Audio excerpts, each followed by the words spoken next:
Welcome back to Magnificently Black, where we elevate Black excellence. Today, we are going to be discussing how Black hobbies affect the community and how they make us, what do the hobbies make us do? They make us overjoyed, they bring balance, and help us with self care. So, on today's episode, we have the esteemed Jhone on the episode. Whoop, whoop, whoop, whoop, whoop. How you doing, Johnny? How are you doing today? I'm doing well. How are you? I'm doing well. So if anybody doesn't know, this is my wife. She has my glasses like fogging up, but we are so excited to have you on this episode today as we just talk about hobbies and how they are important to us as a community and just being a African American woman and just seeing that hobbies aren't something that are a norm sometimes in certain cultures or things like that. So we'll just go ahead and dive in. So the first question that I have for you is what is some of what was your experience for your first hobby? And did you have any while you were growing up? Um, Give us some insight on that. Sure. Growing up, I didn't have any particular hobbies that I consistently did. I did try a lot of different things like blogging, creating websites. I was a very avid poet and I Oh, wrote really? songs. I tried playing different instruments like the keyboard, the guitar. I tried a lot of different things because I always had an interest in learning how to do something or trying different things that were outside of just, being a kid, going to school, coming home and playing. Like I wanted to do something else. But I never Okay. understood the importance and the value of hobbies until early adulthood after completing my degrees in college. To me, getting degrees was kind of like my hobby, like going to school was Yeah, my yeah. hobby. After my third degree, I decided that, okay, maybe I should look for something that's a little bit more sustainable and something that's not going to cause me to have student loan debt. So I started Yeah. Yep. exploring hobbies throughout my matriculation of my specialist degree. So I explored different things that I was introduced to in college, or just different things that I was introduced to by social media, or things that I always wondered, what was that like? And I just, tried different things to see what stuck. And the value that I found in those hobbies is really the thing that stuck. Taking that time out to do something that brings you joy, something that offers you self care that isn't necessarily something that you have to go out and purchase. When we think of Yeah. self-care, we think about going to get your hair done, going to get your nails done, going to get a matcha, Pilates class. We think Got about some of the to. superficial things, but hobbies could also be an act of self-care, investing that time and energy into a craft or learning something new. So that was my Okay. big takeaway from hobbies. So you said you mentioned well, you didn't really mention Instagram, but like what were some of the places that you found like hobbies? Like where did you go online to like actually um what actual like websites or Facebook? Did you go to what's some other places you like visited to get ideas about different hobbies you were looking into? So I'll say that being on social media, it kind of pushed me more towards hobbies because I realized that I was spending such an extensive amount on social media. And I'm like, dang, Mm, this can't really be like my life. Like, wake up, go to work, come home, scroll online, cook dinner, go to sleep. Like, there has to be yeah. more to life than just sitting here on social media. But during my doom scrolling era, when I would be on social media, I would see different types of, people doing hobbies. I would be on YouTube watching videos of people sewing or watching people's process of creating children's books or watching people color. I'm like, dang, instead of watching it, maybe I should actually get up and do this. Like, I'm interested in these things. So why not do the action of completing these different activities? So social media kind of gave me an insight, kind of gave me some ideas of what to do, as well as like just, mindlessly scrolling through Hobby Lobby, Michael's, just the craft stores, what they Mm. took out. Um, and Pinterest has really been one of those tools. I don't use like TikTok or anything. I still watch YouTube because that's where I kind of taught myself YouTube how to sew. University. YouTube University. That's where I've kind of learned a lot of the hobbies that I spend my time doing with YouTube. But Pinterest has also been a very big component of inspiration and kind of direction when it comes to the different hobbies and things that I try. Okay. So when you look at hobbies, when I think of hobbies, I think of, for me, like you said, you did like websites and poets and things like that, and writing poems, and you went to Pinterest and YouTube. So were there any hobbies that you actually were like, I want to try them, but I don't know if it's feasible, if you like didn't have the time, or you didn't have the, if you didn't, or you were like, yeah, that's gonna be too much brain work. Was there any hobbies like that that you were looking into? Yeah, so when I think about hobbies in general, I think of something that you do where you turn off your mind and you're just Mhm. able to relax and enjoy something. You're not doing it like for competition, you're not doing it to make money. Like it's something that you're just doing for enjoyment, something that you're doing to pass time. So oftentimes when people talk about hobbies, they talk about four different layers of hobbies. So you have your creative hobbies like painting or drawing or creating things like sewing for me. Then you have your Okay. physical hobbies, which is like running or being a part of a dance club, strolling, things like that. That's your physical. Then you may have intellectual hobbies like reading. I'm a big reader. That's one of the hobbies that I invest time in as well. And then you might have some more social hobbies like being a part of an organization or a social club. And sometimes people like to put in income generating hobbies. But Mhm. for me, if it's income generating, that means you're doing something for a client. That takes away the fun of Mhm. it. So It I does. really don't consider that to be a hobby. That's more like a side hustle. That's a job. Um, but for me, with beginning my journey with hobbies, I was very hesitant about spending money. And some of the Yeah. things that I wanted to do, I'm like, oh, that's going to cost too much to get started in. Particularly, one thing that I was interested in doing as an educator, I was interested in creating educational resources because Okay. How did that go? I felt like it would be something that I would enjoy, but also I could profit from because you have platforms like Teachers Pay Teachers where you could sell your resources to other teachers, or I could, make my own website and sell the items there. But then my brain started working and I'm like, this isn't fun. I'm not enjoying this. I'm working for work.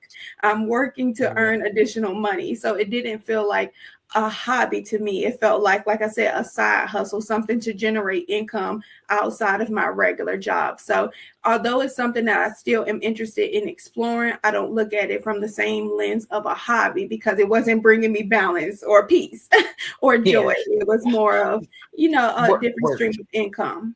Yeah. So that definitely makes sense. Like knowing when you want to incorporate a hobby that is, like you said, this you can turn your brain off. Like for me, it's like, yeah, I like doing the podcast. I love doing it, but I don't like building websites. Like I'm a techie, but I'm not a techie to the point I will build a website for fun.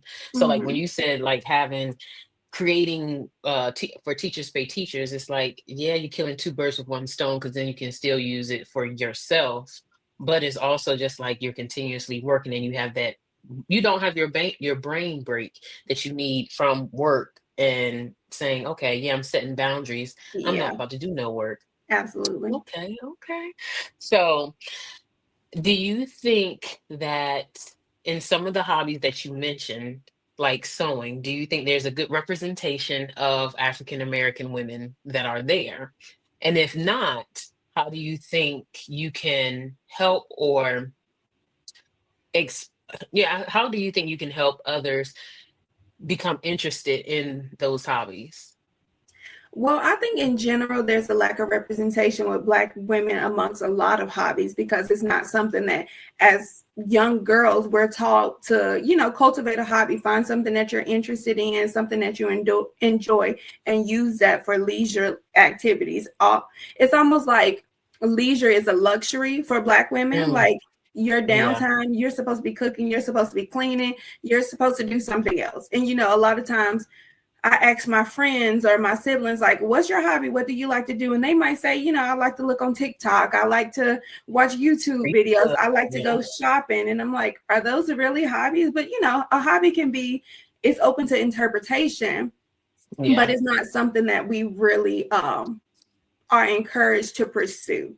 So I Yeah. found that when looking at different hobbies, particularly like I love doing Lego sets and puzzles. So when I search those things up on like Pinterest, on YouTube, you often see non-black and brown representation more than you see us. We're not really Yes. in those spaces. It's not a norm for someone to enjoy doing those different things, or to Yeah. enjoy coloring without trying to sell the coloring book.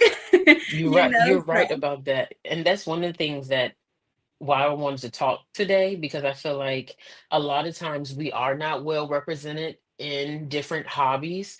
And a lot of the hobbies, like you said, we feel like it has to be a luxury when like a luxury is should be afforded to everybody. mhm.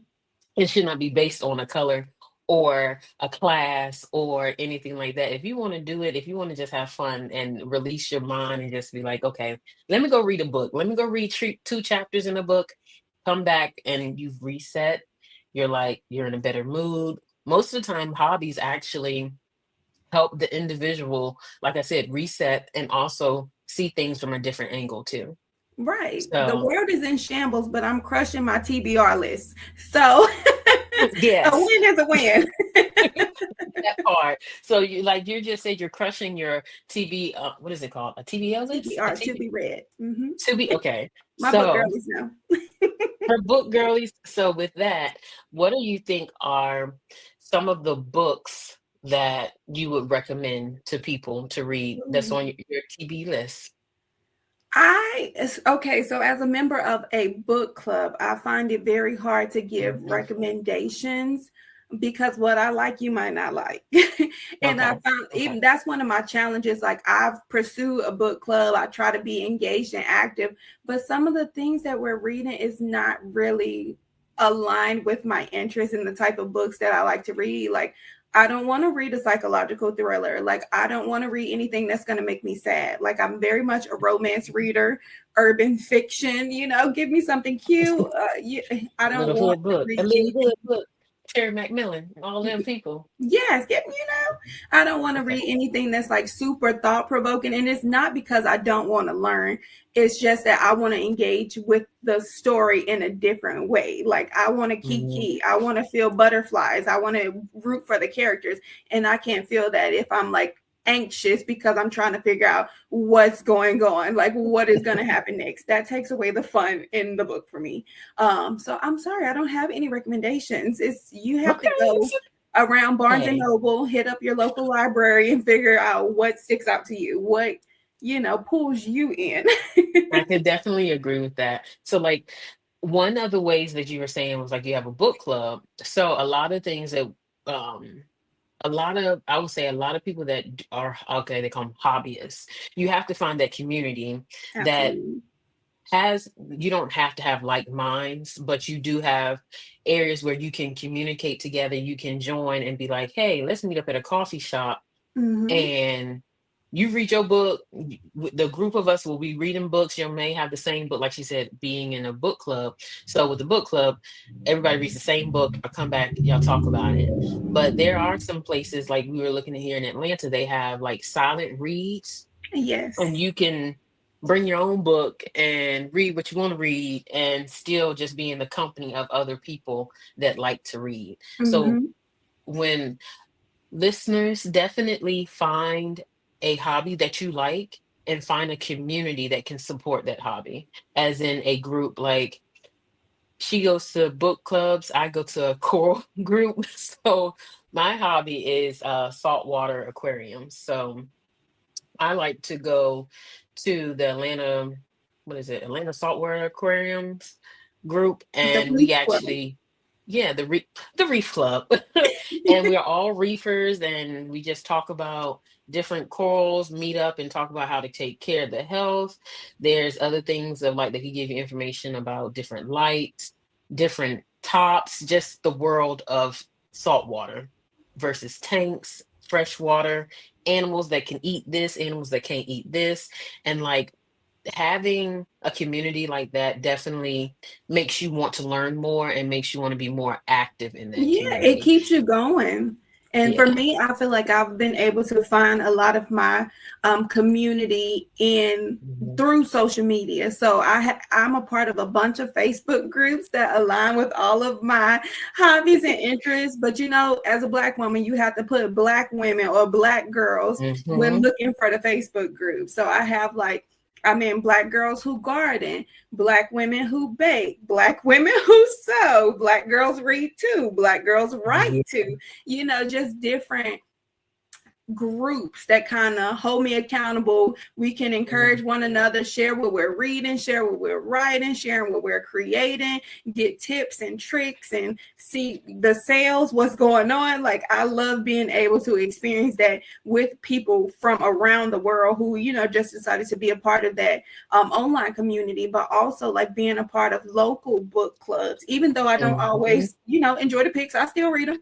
So it's like Yeah. being able to meet and talk about that. And that gives the opportunity to go to different places and experience different things. And especially with us being not new to Georgia, but you know, we still fresh. So being Yeah. able to meet more people in the area and make those different connections is something that's very valuable that I get to obtain through my hobbies. Yeah. And I feel like also like you said, by being in this area, you can go to different events. And then at those events, you learn about other events that you Mm-hmm. may not have even known about. Like it could be other book clubs, it could be running clubs. Like we Yeah. ran a 5K, and like she was saying, like a hobby could be a physical hobby. So one of the things that we even talked about were doing 5Ks. That was one of our hobbies in 2025. So that's one of the things, like you can have hobbies that you do together with your significant other. Like we have hobbies together Mm-hmm. and we have hobbies separately. And that brings us definitely peace and joy together and apart. And then when we come back together, we're just like, okay, what did you do? What did you learn? How was your book? Like you can have conversations that build on that. I And feel I like feel it like makes you more interesting to have it a hobby, does. an interest. Like, oh, you do that? Tell me more. Yeah. And then the other thing is like when you're telling your significant other about it, like I'm like lighting up because she's telling me about her book, or she's lighting up because I'm like, oh yeah, the coral of this, and they did this, and da da da da da. And then she's telling me about the book. Well, yeah, the character did this, but they're not actually developing, and I don't understand what's going on. And I'm just like, well, I don't know. But then we go to a 5K or to the gym and we're like, okay, we're working out on this together because we know, hey, we about to run this 5K and we need to Mhm. kind of have the same pace or Yeah. something similar. So, with that being said, about the 5K, what was one of your hobbies? What are your one of your newer hobbies that you think you are growing to like, and maybe what made you want to start that hobby? So, as a little girl, I used to love sewing and like every Christmas I would get any kind of fashion design anything. So if that's like a fashion design kit that has like the little mannequin that you can draw the outfits for, you can rip them out and paste them onto the paper, like anything that had to do with like fashion and creating Perfect. different looks, that was something that I enjoyed doing as a kid. But I believe I had a sewing machine when I was younger. I just don't remember, but it was something that as I got older I wanted to explore more, but not just like making clothes or apparel. I wanted to explore sewing other things. So I recently have gotten into quilting, and I'm kind of obsessed with quilting because I love the process of it, and it's enjoyable for me. I've tried apparel making, and we might not be ready for that just yet because it's much more complicated than quilting, but it is something that I'm open to exploring more of. With sewing in general, for me, one of my biggest hesitations with starting was the investment that you have to make to Mm, get your initial sewing equipment. So yeah, you can start off by hand sewing, but for me, I wanted a sewing machine because I am a wife. I do have a job. So time is limited. So sewing by hand would require just a little bit more than what I am capable of giving. So knowing that I have a wonderful supportive partner who decided to give me a sewing machine to help me with my sewing journey, and that has been crucial in my creative journey. But even just like fabric is expensive, Joanne's going out of business, so it's just Mhm. been it's been an interesting journey getting into sewing, but it's something that I really enjoy, and I can see myself continuing to do, even if I'm 80 years old, still making quilts and sewing pillowcases Making because for the it's fun. grandkids. Okay. It's fun, it's cute, and I just enjoy my experience doing it. Mm. Well, we'd love to hear that you have hobbies that you are exploring more into, like reading books and sewing. And we would love to see some of your work and stuff like that. We may have some pictures put in the podcast episode, you guys. I'm still a Um, beginner. hey, but as we say, you always have to start somewhere. Hmm. If you don't start, you can never say you didn't try. Right. So like definitely sewing is something that is a art because it's definitely like putting together like a puzzle. You Hmm. have cutting out pieces, you have, oh, okay, this fits, this doesn't fit. But sewing is one of the things that I don't think will ever go out of style or ever be something that people won't like to do because Hmm. I see how much joy it brings you. And I see that when we go to Joann's, it's packed with people buying fabric or something like that. And then like the people that's there just, oh, hey, well, what are you making? Well, what are you making? So like Right. even just going to like Joann's and Michael's, you can physically have a community in a store or get to know somebody that has some of the same interests. Hmm. Absolutely. So, okay. So I just want to say, hey, listeners, one of the challenges that we have for you is to basically pick out a hobby that brings you joy and balance in your life as well as self care.